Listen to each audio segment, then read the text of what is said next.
On va aller dans notre passage clé que depuis déjà quelques semaines que nous parlons, que nous avons mis en contexte. Et comme on dit, si vous n'avez pas assisté à toutes nos rencontres, vous pouvez les écouter et vous allez comprendre réellement le contexte de ce passage que nous retrouvons dans 2 Samuel, chapitre 2, verset 7.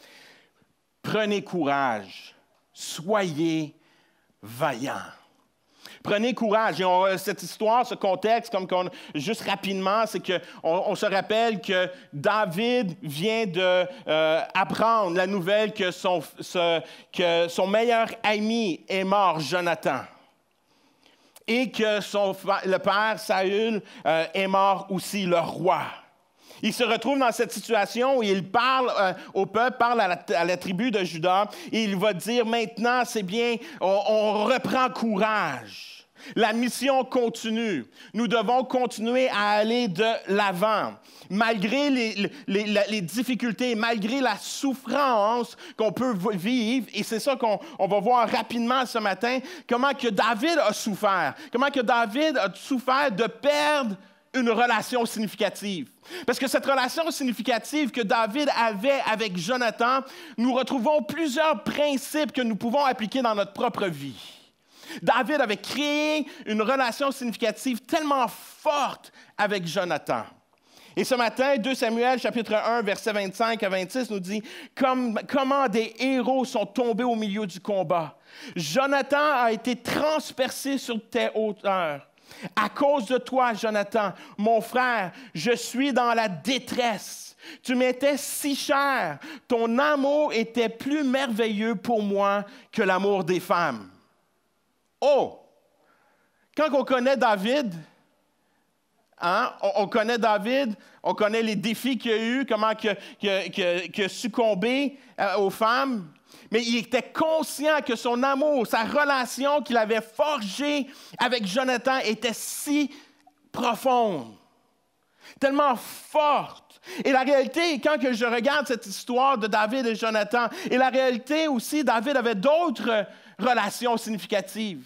Il y a une autre relation qu'on aurait pu prendre le temps de regarder, la relation de David et Nathan. Comment que Nathan est venu parler dans la vie de David.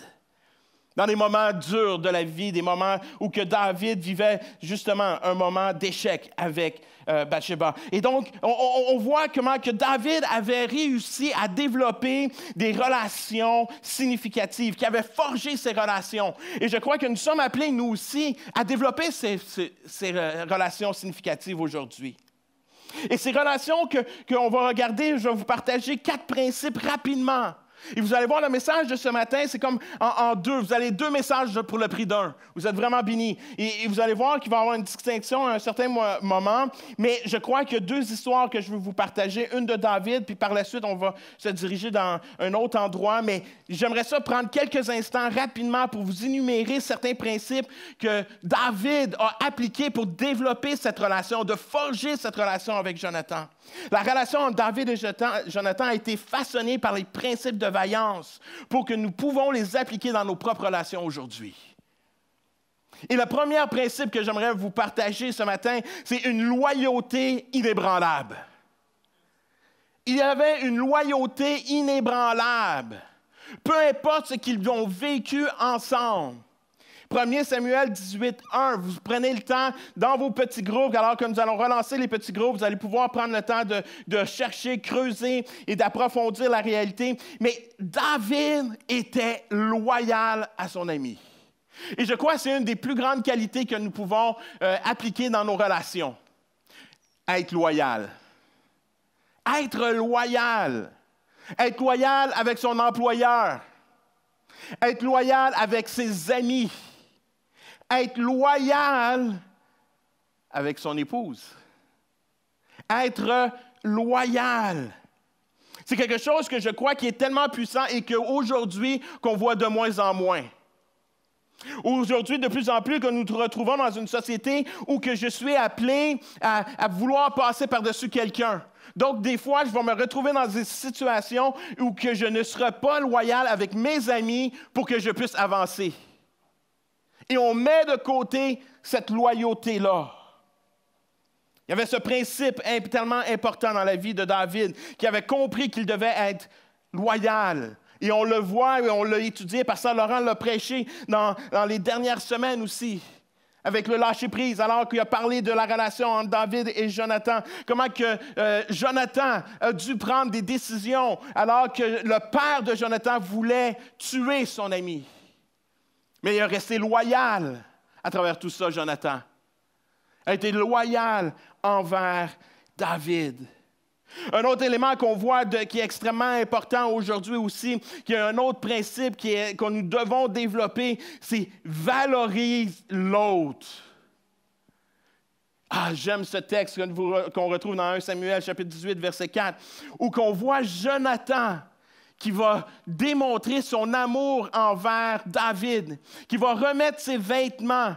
Et non seulement qu'il va remettre ses vêtements, il va remettre ses armes.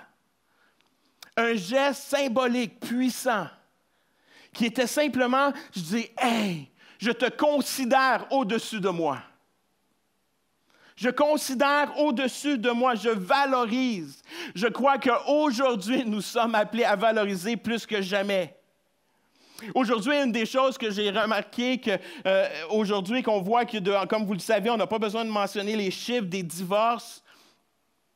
Mais un des plus grands problèmes aujourd'hui, ils ne disent pas que c'est les finances, c'est pas, même pas la sexualité, ils disent que c'est les problèmes d'incompatibilité.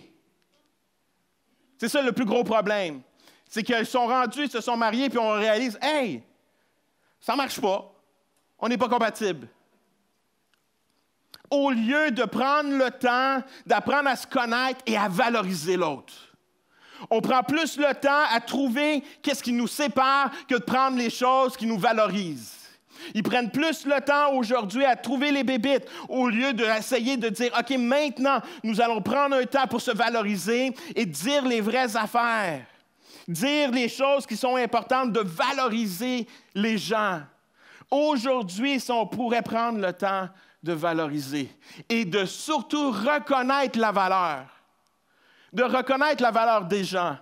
Trop de peu de fois, on a de la difficulté à reconnaître la valeur de la personne qui est juste à côté de nous. Souvent, dans les moments de mariage, j'aime faire une illustration. Je fais souvent cette illustration quand on se marie, je prends le couple et je parle surtout, je prends un temps puis je parle à l'homme. Et je sors un billet de 20 $ et je sors un 2 $. Et je lui dis, j'ai un cadeau pour toi. J'ai un cadeau qui est super important. Là, je dis, il n'y a aucune arnaque. J'ai un cadeau, c'est juste que toi, tu dois choisir. Qu'est-ce que tu choisis? Le 2 $ ou le 20 $? Et là, le gars, il est comme, il dit, il doit y avoir une attrape là-dedans. Je dis, non, il n'y a pas d'attrape. Je veux juste savoir c'est qui va être le ministre des Finances, mais c'est pas grave. Mais la réalité, je te demande juste de choisir qu'est-ce qui est. Tu as le choix, je te le donne. Je te donne un 2 ou un 20. Qu'est-ce que tu prends? Et après quelques secondes, qu'est-ce qu'il prend? Ben non, le 20, s'il vous plaît. Il prend le 20 $. Aidez-moi. Pourquoi qu'on prend le 20 $? Parce qu'il y a plus de valeur. Et ce n'est pas compliqué. Des fois, on se complique la vie. Puis on essaie, dit, ça se peut pas. Non, il n'y a pas d'attrape. On prend qu'est-ce qui a le plus de valeur. La réalité est la suivante. Quand que j'attribue de la valeur à l'autre personne et je suis en train de valoriser, je valorise et je vais toujours choisir cette personne-là parce que c'est la personne qui a le plus de valeur. La journée que tu arrêtes de valoriser ton épouse, la journée que tu arrêtes de valoriser les personnes, c'est là que tu commences à ne plus être compatible. Parce que tu es plus axé sur le problème de l'autre que de commencer à valoriser l'autre. De juste réaliser qui est à côté de toi. Mon épouse, il n'y a personne qui a de plus de valeur qu'elle, à part Dieu. Je valorise mon épouse. Elle me valorise aussi. Qui fait qu'on est, après 32 ans, avec tous les défis qu'on a pu avoir survécu, mais il n'y a personne aujourd'hui qui a plus de valeur que mon épouse. Qui fait que quand il y a quelqu'un qui essaie de te regarder et de dire « Hey, t'es beau. Ouais, correct. Ma femme me trouve encore plus beau que ce que tu peux te penser. » Je sais la valeur que j'ai de mon épouse. Puis mon épouse connaît la valeur que je lui attribue. On est appelé à valoriser.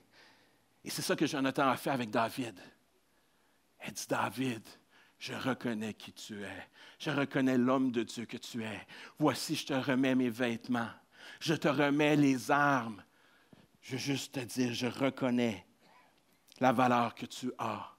Et c'est là que tu vois, alors que tu valorises, ça l'a amené la générosité à sortir. Jonathan est extrêmement généreux. Et à travers toute cette histoire, oui, on voit la loyauté, on voit que Jonathan et David se sont toujours valorisés, car ils avaient une communication authentique. Ils ont toujours parlé, ils ont toujours été honnêtes, ils ont toujours été vrais. Ils n'ont pas essayé de cacher les choses. David, quand il a vu que, hey, je pense que ton père va me tuer, puis là, ils se sont parlé, ils ont eu des conversations vraiment authentiques et vraies. Nous sommes appelés à avoir ces conversations authentiques. Si nous voulons vraiment bâtir des relations forgées et de vaillance, nous devons apprendre à communiquer mieux. On est appelé à mieux parler, à dire les vraies choses, mais d'une certaine façon. Moi, il y a des fois qu'il y a du monde qui sont venus et qui m'ont dit « Hey, Éric, moi, là, je te le dis, là. Moi, je suis une personne authentique, puis je te le dis, puis moi, je veux te le dire, là. » Mais ils me le disent, puis quand ils me le disent, ils me détruisent. Mais je suis authentique, moi. Tu peux être authentique, mais il y a toujours une façon de le dire. Il y a toujours une façon de le dire. Il y a une façon où que tu peux valoriser la personne, même si tu es un différent. Hey, je sais qu'on vit des moments difficiles.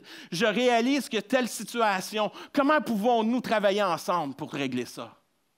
C'est différent que de dire, « Hey, moi, je vois toi, tu es tel comme ci. Il y a ça, il y a telle chose. Moi, je suis vrai, je vais te le dire en pleine face. Je t'aime pas. »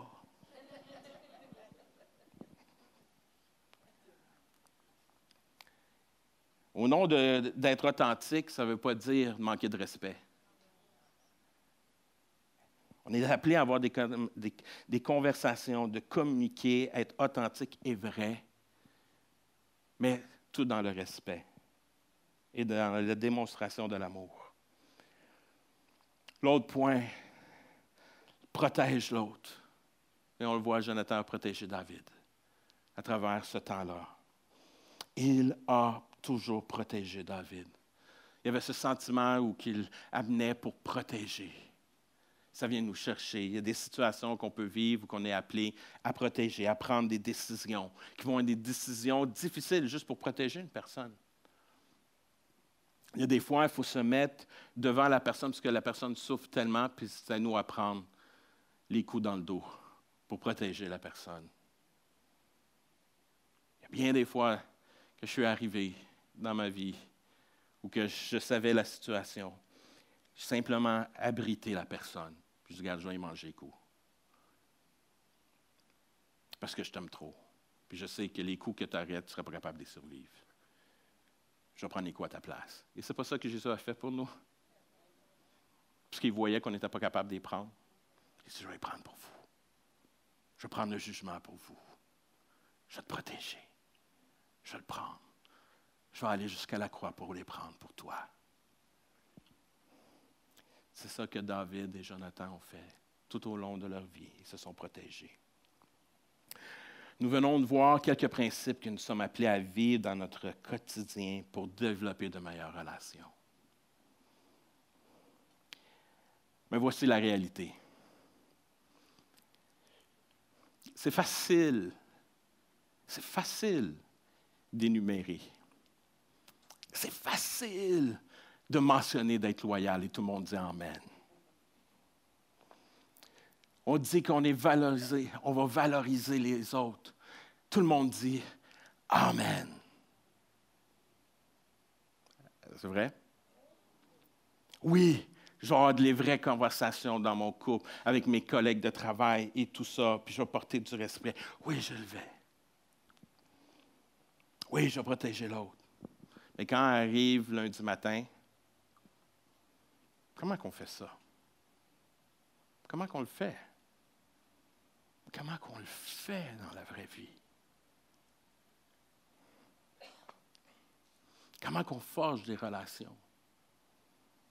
Ce matin, je ne suis pas ici juste pour venir énumérer des vérités. Oui, on vous les mentionne. Mais notre cœur, c'est qu'on puisse sortir, qu'on les mette en pratique. Puis qu'on puisse les développer. Puis qu'on puisse les développer. Et la façon qu'on peut développer ces principes-là, j'ai une mauvaise nouvelle. Ces pratiques-là, de vouloir développer cela, on ne pourra pas les appliquer dans nos vies si on continue comme ça. Si on continue à croire que de venir se rencontrer une fois par semaine me suffit.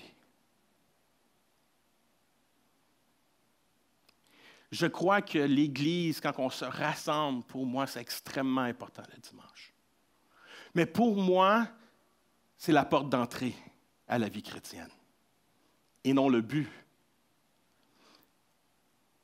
Quand on se rassemble ensemble le dimanche matin, c'est un moment extraordinaire que nous vivons ensemble, qu'on peut partager.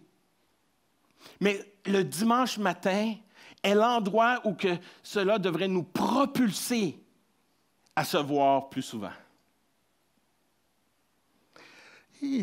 Hein? Hein? Je savais que j'allais vous sortir de votre zone de confort aujourd'hui. C'est pas assez. C'est pas vrai. C'est des fausses à croire, de croire que je viens chercher le dimanche, je suis inspiré, puis je suis correct pour la semaine. On a besoin de plus si nous voulons croître spirituellement. Si nous croyons que l'Église vit des moments de faiblesse, c'est simplement parce qu'on n'est pas en contact les uns les autres. C'est qu'on ne prend pas le temps de se forger ensemble. On ne prend pas le temps de développer des relations significatives. On ne prend pas le temps de faire cela. Et ce matin, il y a un autre texte que je vous emmène ailleurs. Je sais qu'on a pris le temps, mais on a pris le temps d'aller dans cette direction avec David, mais il y avait un texte qui m'interpelle, que je veux vous partager, qu'on retrouve dans le Nouveau Testament. Et c'est une belle histoire. Une belle histoire où on voit Jésus à l'œuvre. Et on voit d'autres personnes à l'œuvre aussi qui ont des relations significatives. Et tout ça, ça se passe dans une maison. Tout ça se passe dans une maison. Marc chapitre 2, versets 1 à 5 nous dit, « Quelques jours plus tard, Jésus revint à Capernaum. On apprit qu'ils étaient à la maison. Beaucoup de monde s'y rassembla. Beaucoup. Hein? Beaucoup de monde. Pas 2, pas 3. Beaucoup de monde. Et là, je sais que ça fait peur à toutes les femmes. Tout le monde dit, hey, il faut que je fasse mon ménage, il faut que je fasse ci, il faut que je fasse ça. Il y a telle affaire qui s'en vient, puis là, non,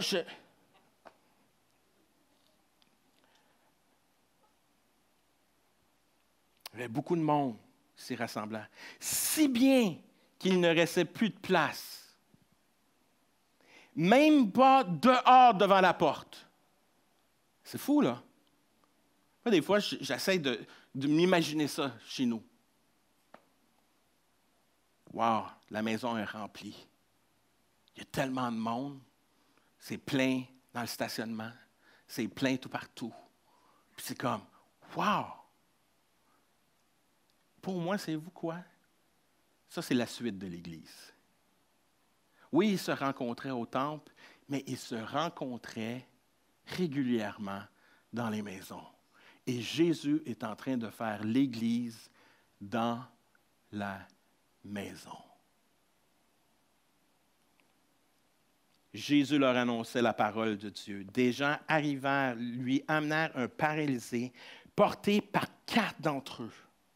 Comme ils ne pouvaient pas le présenter à Jésus à cause de la foule, ils ouvrent le toit au-dessus de l'endroit où était Jésus. Par ce trou, ils descendent le brancard sur lequel était couché le paralysé. Quand Jésus voit leur foi, il dit au paralysé, « Mon enfant, tes péchés sont pardonnés. » Tes péchés sont pardonnés. Voyez-vous, Jésus était dans une maison et il était en train d'enseigner et aussi en train de bâtir des relations significatives. Il n'a pas resté dans son coin et dit « OK, moi, je fais juste mes rencontres au temple. » Non, je m'en vais dans les maisons. Je m'en vais où que les gens sont. Puis je vais leur enseigner la bonne nouvelle. Nous sommes tous appelés à ouvrir nos maisons et de partager la bonne nouvelle. Pourquoi? Parce qu'on veut créer ces relations. On veut créer des relations significatives qui vont faire la différence. Si je vous poserais la question, combien aimerait avoir une relation comme David et Jonathan? Je crois que tout le monde veut des relations comme ça. Mais David et Jonathan étaient en contact ils étaient en contact les deux. Si tu vas être en relation, il faut que tu sois en contact. Tu n'as pas le choix. Jésus avait compris. Jésus avait compris qu'il allait se rencontrer dans des endroits comme dans les maisons. Créer un environnement où que tout le monde est accessible. Où que tout le monde n'a pas peur. Savez-vous quoi? Il y a une réalité quand je parle à mes amis de venir à l'Église. Souvent, c'est comme, parce que c'est tout un stéréotype. Il y a plein de choses, barrières psychologiques de se déplacer dans une église. Mais de dire que, hey, viens-tu à la maison prendre un café? On aura des conversations spirituelles ensemble. Ah, ben oui, il n'y a pas de problème. Conversation spirituelle aujourd'hui, c'est très populaire. C'est très populaire. Maintenant, toi, tu parles de Jésus. C'est tout. Mais on est appelé à créer ces environnements où on rend nos demeures accessibles. Nos demeures ne sont pas appelées à être parfaites. Pouvez-vous vous imaginer le propriétaire et la femme de cette maison-là? À un moment donné, ils sont contents, ils sont excités. C'est comme « Yes, Jésus est là! » Puis là, tout d'un coup, ils sont en avant, probablement, ils sont là, ils sont à côté de Jésus à l'intérieur de la maison, puis ils entendent, puis là, tout d'un coup, il y a de la poussière qui commence à tomber du plafond. C'est quoi ça? C'est qui ça? C'est quoi cette affaire-là? Et j'aime la réaction de Jésus. Jésus, à la place de crier au vandalisme, il dit, je vois votre foi. À cause de votre foi, ces péchés sont pardonnés. Nous, je ne sais pas comment on aurait réagi. Hein? J'aime le cœur de Jésus. J'aime son cœur. Il a créé un environnement qui n'était pas parfait, mais il l'a rendu parfait. Parce que c'est lui qui y habite. Nos maisons n'ont pas besoin d'être parfaites, mesdames. Messieurs aussi, parce qu'il y a des messieurs aussi qui aiment ça que ça soit bien clean. Pas obligé que ça soit parfait, ce n'est pas ça l'essentiel. L'essentiel, c'est de bâtir des relations significatives. C'est ça qui est important. Voyez-vous, une des choses à l'intérieur de l'Église, quand on se rassemble comme aujourd'hui, une des choses que moi j'ai pu observer, c'est qu'on est tous en rangée. C'est bien et c'est correct comme ça. C'est très bien. Mais je crois être en cercle, c'est meilleur. Je crois qu'être en cercle, c'est meilleur. Dans la maison, tu es en cercle. Les rangées, c'est très bien, c'est nécessaire parce que ça nous propulse à aller en cercle. Donc, on a besoin d'être comme qu'on est aujourd'hui. Ce n'est pas pour dénigrer, au contraire. C'est pour nous propulser. On se rassemble les dimanches, on passe 1h30, on apprend à connecter, développer de nouvelles relations pour aller plus loin par la suite. Puis être capable de se regarder en face. Avez-vous déjà entendu une expression comme celle-ci? Les rangées d'influence. Non, hein? C'est quel est votre cercle d'influence? nous avons besoin de vivre les uns les autres ensemble. Si nous voulons bâtir des relations significatives, nous avons besoin de vivre ensemble. C'est mon cœur. C'est ça mon cœur, c'est qu'on puisse vivre ensemble, être rempli de compassion comme Jésus l'était. Jésus était rempli de compassion pour la situation, rempli de compassion par les gens, rempli de compassion. Et nous aussi, nous sommes appelés à être remplis de cette compassion. Si nous voulons bâtir des relations significatives, il faut commencer à voir qu'est-ce que les autres puissent vivre. Comprendre le combat de l'autre. Mais comment je peux comprendre le combat de l'autre si je ne suis jamais avec lui? La raison pourquoi David et Jonathan étaient capables de se parler, c'est que David connaissait ses combats. Jonathan connaissait les combats de David. Ils ont pu travailler ensemble et avancer ensemble. Ils étaient remplis de compassion les uns pour les autres. Ils étaient capables de passer à travers les moments les plus difficiles à cause qu'ils comprenaient la situation de l'autre. Jésus, dans ce texte que nous voyons, était rempli de compassion. Ces 4 hommes qui ont pris le temps de prendre le paralytique étaient remplis de compassion pour cette personne-là. Et je pourrais prendre du temps puis aller plus loin encore sur ces 4 hommes et cet homme qui était paralysé, s'il y avait des relations significatives eux aussi. Pouvez-vous vous imaginer 4 hommes qui décident de prendre ce paralytique, tasser la foule, aller sur le toit? Comment qu'eux devaient être remplis de compassion? Et même des fois, nos pensées, comment qu'on peut aller des fois. Des fois, je me pose la question, les 4, comment qu'eux ont réagi? Comment qu'eux ont réagi quand ils ont pris le paralytique, puis ils l'ont descendu, puis Jésus dit, « Hey, tes péchés sont pardonnés. » Elle a wow! Wow, Jésus, là! Hey, as-tu vu que moi, j'ai traversé là, la foule? On a monté sur le 2e étage, on a creusé un peu pour faire un trou pour être capable de passer la personne à travers. Puis tu lui pardonnes ses péchés. C'est pas pour ça que je l'ai amené. Là. Il est paralysé. Tu n'as pas réalisé? Il est paralytique. Guéri son corps. On connaît la fin de l'histoire. Mais eux ne la connaissaient pas. Quand ils ont entendu les paroles de Jésus dire ça, c'est comme, « Ouais, mais ce n'est pas son vrai besoin. » Combien de fois, nous, on tombe dans le piège? On voit des personnes qui souffrent. On va dire, c'est bien, on les emmène à Jésus, mais on ne prend même pas le temps de comprendre c'est quoi le vrai besoin. Jésus connaît le vrai besoin. Et le vrai besoin, c'est toujours le cœur. Jésus nous montre qu'on est des agents de restauration, Jésus nous demande qu'on amène la réconciliation, qu'on ramène les gens à Dieu. Et c'est ça qui est merveilleux à travers cette situation, c'est que même si ces 4 personnes-là ont amené le paralytique, puis eux avaient l'idée probablement de dire « Hey, Jésus, tu vas le guérir. » Tu vois, Jésus a dit « La première chose que je vais guérir, c'est son cœur. » Dieu veut guérir nos cœurs. Et c'est ça la beauté de vivre ensemble, c'est d'être capable de parler au niveau du cœur. Et c'est ça qui est bien de se rencontrer en cercle. Ça demande du courage. Ça demande du courage, ça demande d'être vaillant. Ça fait plusieurs semaines qu'on vous parle d'être vaillant. Et là, ça nous emmène à être vaillant. Ça nous emmène à prendre des décisions puis de dire oui, je réalise que c'est important. Je réalise que ce n'est pas quelque chose que je dois faire. Ce n'est pas un objectif. Ce n'est pas un check que je dois dire, que je rajoute que hey, oui, je dois vivre, je dois aller dans un petit groupe et tout ça. Non, ce n'est pas ça. Ce n'est pas une question que je fais une chose de plus. C'est une question que je veux vivre un style de vie différent. Que je suis appelé à vivre quelque chose de différent. De vivre et de m'investir dans la vie des autres et que les autres puissent s'investir dans ma vie. C'est un style de vie, ce n'est pas une tâche, ce n'est pas quelque chose de plus qu'on vous demande.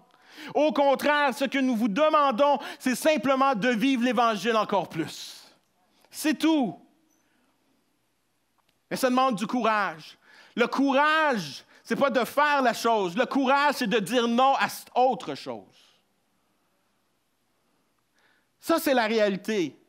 Et souvent que nous nous retrouvons dans un combat spirituel, un combat où que notre attention est tellement demandée de tous les côtés, toutes les bords, il faut apprendre à dire non à certaines choses et de prendre le courage de dire non.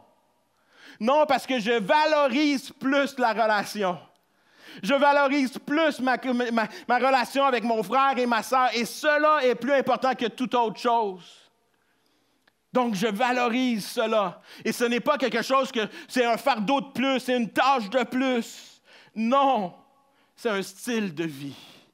C'est que je comprends la nécessité d'être avec mon frère et ma sœur pour ma vie spirituelle et pour sa vie spirituelle.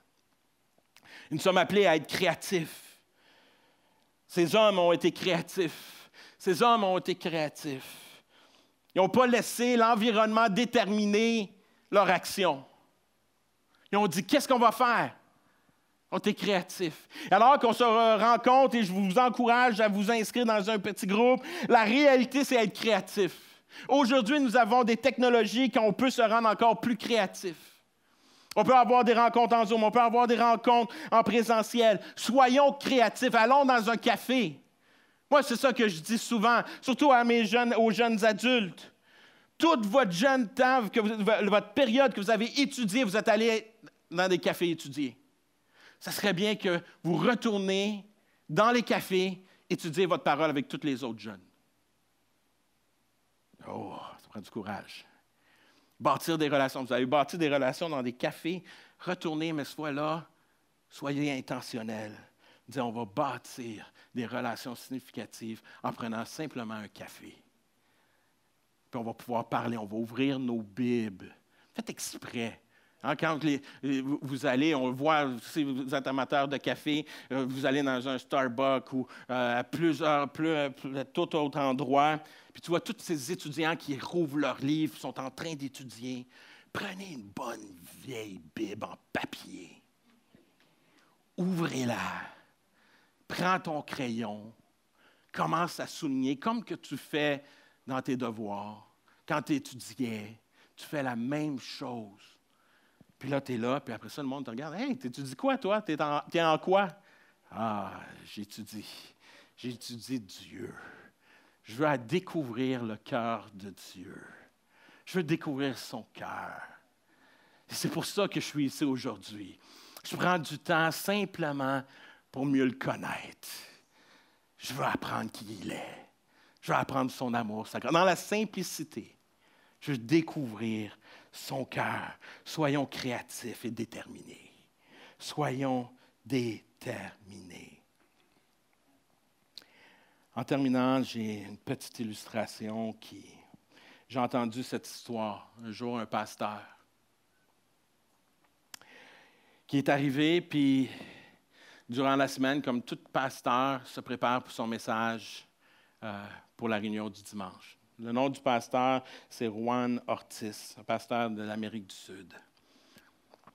Et il prépare son message. Et durant la semaine, il connaît son Église, connaît les besoins de l'Église, puis il y a un message qui veut partager l'amour de Dieu.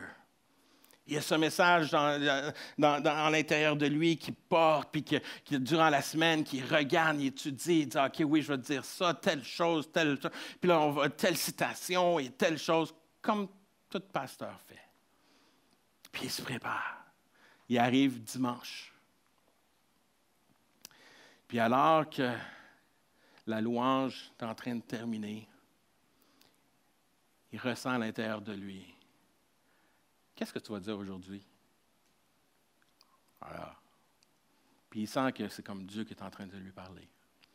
Bien, Dieu, mon message sur l'amour, tu l'as prêché combien de fois? Peut-être une douzaine de fois, j'ai prêché sur ce texte à travers mes années de ministère. Qu'est-ce que ça fait? Hein? Comment que les gens ont été? Puis il est venu, puis il a été saisi. Au point tel qu'il n'a pas été capable, il s'est juste assis sur le bord. Puis la louange était là, puis là, le monde attendait le pasteur. Puis le pasteur, à un certain moment donné, il se lève, puis il vient, puis il dépose ses mains sur le lutrin, le pulpite, puis il fait juste dire, « Aimez-vous les uns les autres. » Il part, il retourne s'asseoir. Il se met la tête entre les deux genoux, puis il prie. Là, le monde sont comme, qu'est-ce qui se passe? Le pasteur ne file pas. Ils sont tous en train de l'observer. C'est qu'est-ce qui se passe? Le pasteur, il ne doit pas filer, il y a quelque chose. C'est pas normal, il ne fait pas ça. Puis après un certain moment donné, il revient, se met les mains, puis il voit des couples qu'il connaît, qui vivent des moments difficiles. Il voit du monde qui ça fait des années qu'il connaît dans l'Église. Puis il regarde. Puis il fait juste dire, aimez-vous les uns les autres. Il retourne s'asseoir. Et les gens sont comme, qu'est-ce qui se passe? Je ne comprends pas. Il est viré fou, le pasteur. Il est tombé sur la tête. Puis il retourne là. Puis il continue à prier. Les gens ne sont plus comme, qu'est-ce qui se passe? Il revient une troisième fois. Puis il regarde encore son Église. Aimez-vous les uns les autres. Et là, il y a un membre dans l'Église qui s'est levé. Puis il a dit, je comprends qu'est-ce que le pasteur veut nous dire aujourd'hui. C'est comment je peux aimer mon frère si je ne connais pas son nom. Il y en a un autre qui s'est levé et dit, comment que je peux aimer mon frère si je vois juste les défauts en lui? Une autre personne s'est levée. Dit, comment que je peux aimer mon frère quand je parle dans son dos? Comment qu'on peut aimer? Et à partir de ce moment-là, l'Église a été transformée. Parce qu'ils ont compris l'importance de s'aimer les uns les autres et de bâtir des relations significatives. Et c'est ma prière pour nous aujourd'hui, qu'on puisse bâtir des relations significatives. Puis ces relations-là se font seulement quand on décide de rentrer en contact, quand on décide d'être en connexion les uns et les autres. Prenez le temps. Si vous avez une étude à faire, dites, hey, j'aimerais ça étudier la parole. Prenez le temps, puis allez sur Google, puis demandez combien de fois que dans le Nouveau Testament, on utilise les uns les autres. Aimez-vous les uns les autres. Pardonnez-vous les uns les autres. Confessez vos péchés les uns les autres. Vous allez voir que tout d'un coup, qu'on a besoin de l'un et l'autre. On a besoin. Si nous voulons découvrir le cœur de Dieu, nous sommes appelés à découvrir le cœur des autres. Et alors que je découvre le cœur des autres, j'apprends à connaître le cœur de Dieu encore plus. Parce que je vois comment que Dieu aime les gens. Il a tellement aimé les gens qu'il a envoyé son Fils unique pour lui.